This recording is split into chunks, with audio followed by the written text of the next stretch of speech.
Hasilə çoxdan qutarıb, burada nə verirlər? Heç, Ədalət. Bura kölgəlik deyilən 5 dəqiqəliyə gəl. Gel az buradan, gel. Hə, Baş hər bax, Ədalət. hə. Sən yurulmamış qaşıq kimi soxma özünü ortalığa.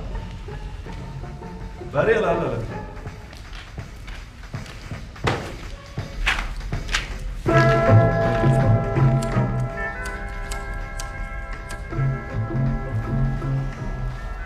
Ver bax, elə. Neçə vaxtdır sizə göz qoyuram. Deyirəm, bəlkə özünüz bir abırxaya eləyərsiniz, amma görürəm, yox. Ne yok. Ver bax, hə.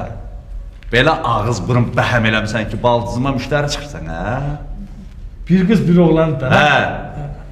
2 günlük işin qalıb, qutar.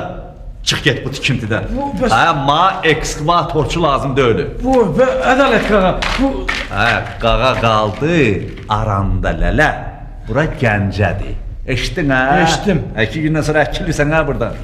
ha Adalet Kaka ben Hansı cəhənnəmdən gəlibsən, hə? o değil Alcabedi'nin Karadolak kendinden. Sən al. Vallahi. Vaxtıca nə iş görürdün, hə, orada?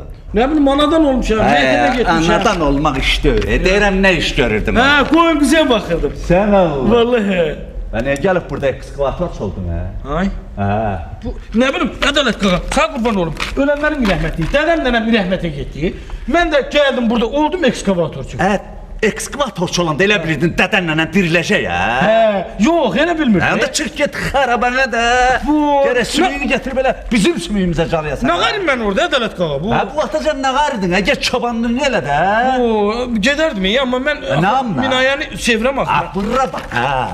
Sən olmana Gəncəli balası ədalət deyərlər. oldu? Diryərəm ağzını tupika. Ne oldu Qalarsan ben? elə çabalaya. Eşitdin, hə? Eşitdim, eşitdim. Hə, 2 gündən sonra əkilirsən, hə, buradan, hə.